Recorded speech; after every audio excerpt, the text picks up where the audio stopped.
Se essa for a sua primeira experiência em um local isolado, em um sítio, aonde aparece um animal macabro, qual seria a sua reação? Ouça a história de Edgar, tire suas conclusões. Agora, vamos lá. Você é inscrito no canal? Por que você ainda não se inscreveu? Inscreva-se aí, rapaz. Clica ali no botão de se inscrever e ativa o joinha também. Só assim que a gente consegue continuar contando essas histórias. Senão eu tenho a perder e vocês também. Vamos lá, inscreva-se no canal. Inscreveu? Clicou no joinha? Então beleza, vamos até a história. Cada vez que você que já é inscrito estiver ouvindo uma história, não se esqueça de compartilhar ela com mais 3 amigos e pedir para ele se inscrever também.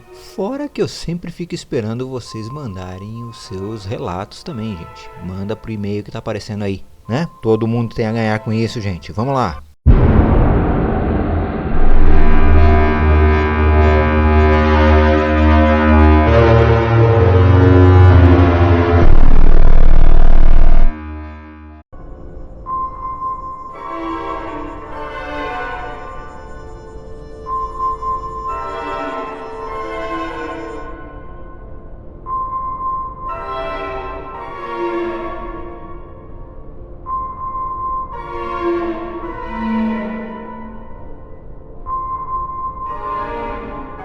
Olá, o meu nome é Edgar e há tempos atrás eu, nossos pais, minhas 3 irmãs resolvemos nos mudar para um sítio do interior. Sabe, meu pai estava doente, bem doente. Na época eu tinha 16 anos, Joana era mais velha, tinha uns 19, Natália 17 e Maria 15, tá? Mais ou menos por aí. Meu pai já com seus 52 anos e minha mãe com 49 eram experientes na cidade, tá? Mas no campo, completamente inexperiente. Então a princípio estávamos bem confusos, já que nunca havíamos morado em local tão isolado assim. Não sabíamos fazer nada. Cuidar de animais como porcos, galinhas, cavalos, bois e outros era uma verdadeira aventura, tanto que perdemos muitos deles logo no início. Isso não posso negar. Com o tempo tomei à frente das tarefas, já que meu pai ainda se encontrava abalado com aquela doença que o assolara um tempo atrás. Ele ainda estava fraco. Minhas irmãs cuidavam dos afazeres domésticos no sítio e eu fazia todo o resto, regava as hortaliças, cuidava dos animais e tudo mais. Minha mãe havia ficado doente anos antes de meu pai, portanto ela também não tinha muita força para fazer as coisas, então a poupávamos de tudo. Todas as minhas irmãs foram muito bem educadas. Joana era uma mulher muito bonita, porém muito tímida, e nunca havia se envolvido com ninguém, inclusive naquele ambiente. Sim, era o interior, porém, justamente por ser isolado, o pessoal era bem mais afoito. Mesmo tendo, um rapaz que vinha em casa somente para vê-la, Joana sentia-se pressionada, já que muitos velhos também a cobiçavam. E olha, eu vou te dizer, alguns eram bem estranhos. Muitas vezes a tiravam do eixo completamente. Ela saiu de 2 encrencas somente porque eu e meu pai estávamos sempre junto a ela. Um deles, inclusive, um senhor bem estranho, que não morava exatamente na região. Meu pai começou a ficar conhecido, depois, pois ele fazia alguns serviços de administração, já que ele era experiente nisso, em algumas das grandes propriedades vizinhas. Ele aprendeu com facilidade a lidar com a fazenda, no sentido administrativo. Em uma sexta-feira, já passava da meia-noite, estávamos todos dormindo. Uma das minhas irmãs começou a gritar assustadoramente. Olha, levantamos rapidamente, corremos até o quarto onde os gritos estavam vindo. Quando chegamos lá, encontramos Maria e Natália, bastante abaladas e com os olhos que pareciam saltar de seus rostos, dizendo que haviam visto um vulto no quarto e que esse ser parecia ter cascos, pois o barulho era de cascos. Eu e meu pai nos entreolhamos, mas nesse meio tempo, Maria percebeu que Joana não estava na cama dela, nem em seu quarto, dizendo que o tal ser havia levado minha irmã. Meu pai também ficou preocupadíssimo, pois ele realmente não estava encontrando Joana. Nos primeiros momentos, não sabíamos o que fazer. Começamos a procurar Joana pela casa inteira, quando de repente ouvimos um grito estridente, só que dessa vez do lado de fora do sítio. Sim, era Joana, com certeza. Encontramos toda suja, de barro, no meio dos animais e um celeiro que nós tínhamos todos os animais lá, tá? Os cavalos, os bois, o celeiro junto com o curral que nós fizemos, né? Atiramos de lá e perguntamos: o que aconteceu, Joana? O que você estava fazendo aqui? Ela simplesmente não tinha resposta. E disse: Lembro-me apenas de deitar e depois acordar aqui.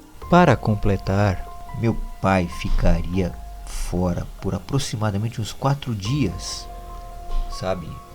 Isso estava nos preocupando, pois passar a noite, aquela noite já foi assustadora. Como ficaríamos sem a presença dos 2 adultos na casa? Sim, ele levaria minha mãe, pois os 2 estavam com compromissos marcados na cidade. Pois bem, realmente sobrara apenas eu para cuidar das minhas irmãs. Ok, Joana era mais velha do que eu, porém eu sempre fui mais responsável do que ela. Os meus pais sempre a pouparam de tudo, portanto, ela realmente não tinha muito jeito de fazer algumas coisas, não tinha muita responsabilidade, na verdade. Então meu pai deu uma velha espingarda para mim, alegando que talvez aquilo pudesse ser útil. Aquilo me preocupava. Enfim, eu e minhas irmãs nos despedimos de nossos pais, mesmo todos estando tão receosos e inseguros. Pesaroso, mas sem ter o que fazer, meu pai nos disse: Deus vai proteger vocês, não se preocupe. Até a volta. Nesse mesmo dia, perto das 17 horas, eu havia acabado de cuidar de algumas vacas. Logo em seguida me dirigi até o celeiro, onde ficam todos os animais. Iria deixar essas vacas que eu cuidei para descansar, junto com os outros animais. Lá separávamos sim eles, através de algumas baias, mas para nós era muito prático deixar quase todos juntos. Quando abri a porta, estava caminhando com as vacas na verdade, para as suas respectivas baias. Eu notei que as cabras estavam agitadas. Os outros animais também, eles não estavam se comportando como todos os dias, sabe? Geralmente eles ficam quietos nas baias deles, já perto para descansar realmente à noite. Não, eles estavam agitados, andando de um lado para outro. Todos se comportavam de maneira estranha.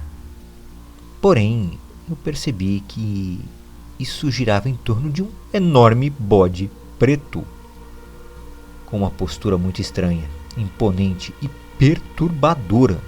Assim que aquele animal me viu, ele me encarou, sabe, com um ar de deboche.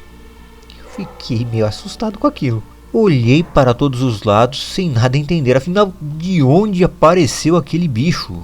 Teria vindo de alguma outra propriedade? Como que ele entrou ali no celeiro? Olha, conhecemos todas as propriedades vizinhas. Nenhuma delas possui um bode preto, pelo menos não daquele tamanho. Estranhamente, os outros animais mantinham uma distância incomum daquela coisa, como se tivesse medo de ficar próximo dele mesmo. Comecei a pensar, então, em histórias, sabe, que meus avós contavam. Desde que éramos crianças. Na verdade, os meus avós eram os donos antigos desse sítio que estávamos, né? E essas histórias apontavam o bode, especialmente o bode preto, como sendo algo demoníaco. Olha, enquanto eu estava pensando nisso, o bode então começou a olhar fixamente para mim, como se tentasse ler meus pensamentos.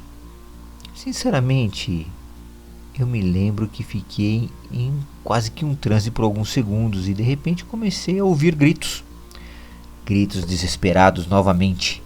Eram as minhas irmãs. Logo eu saí correndo em direção à casa para me deparar com uma cena extremamente perturbadora, sabe? Pelo menos para mim, pois Natália e Maria estavam segurando as mãos de Joana com força e segurando na porta, pois a mesma parecia querer sair, como se elas estivessem brigando. Achei aquilo estranho demais. Ela parecia não conseguir ficar parada. Sabe, às vezes parecia que algo estivesse puxando ela, mas como se ela mesma não quisesse ficar na fazenda. Era estranho. Eu nunca vi Joana daquela forma. Eu fiquei assombrado com aquilo, mas então eu dei um grito, mas um grito autoritário, coisa que eu jamais faria com as minhas irmãs, mas eu fiz, com o nome de Joana. E subitamente ela olhou para mim. E posso pensar que foi a coisa mais estranha que eu vi, pois, sabe, quando parece que uma presença larga de você e o seu corpo cai no chão? E algo parece ter saído em direção da mata, pois tudo que nos rodeava começou a se mexer, sabe? Assim que Joana acordou e olhou para mim, ela suspirou, e desse ato parece que veio uma ventania canalizada, como se somente uma parte do mato se mexesse com ela. Até hoje penso nessa cena, pois Joana e minhas irmãs, apavoradas, se agarraram em mim como se fosse a coisa mais segura do mundo. Como se eu fosse o último ser que pudesse oferecer segurança a elas. Me senti uma pessoa tremendamente importante naquela hora. Na verdade, quando entramos, percebemos que nos tornozelos de Joana haviam marcas, sabe, como se fossem hematomas. Só que em alguns casos, se você olhasse de um certo jeito, pareciam dedos, como se estivessem, ou tentáculos, como se estivessem enrolando nas pernas dela. Sabe, como dentro de uma mão, mas muito comprida. Olha, o desespero tomou conta das minhas irmãs. Sentamos numa mesa, fizemos uma prece a Deus para nos proteger. Enquanto estávamos orando, os animais começaram a gritar de diversas formas possíveis. E no meio desse burburinho, junto com trovoadas e uma tempestade repentina, eu juro que eu ouvi. Na verdade, eu juro, porque houve uma comprovação que veio pela cara espantada de minhas irmãs ao mesmo tempo que a minha. Sim, todos ouvimos uma gargalhada sinistra. Uma voz que pareceu ecoar por todo o local. Olha, foi a coisa mais apavorante que aconteceu, fazendo meu coração quase sair pela boca. Pois ali, naquele momento, parecia que nada podíamos fazer. Pois é, pessoal, essa história ela vai para uma segunda parte, que vem no próximo final de semana, ok? E aí, se vocês estivessem nesse local, o que vocês fariam? Se eu fosse vocês, eu clicava aí no like, tá? E clicava no inscreva-se. E quem já é inscrito, já sabe. Compartilhem aí essas histórias. Vamos fazer o canal ir pra frente. Vamos ter mais inscritos. Assim eu consigo me dedicar mais e ter histórias com maior qualidade para vocês, ok? Até mais!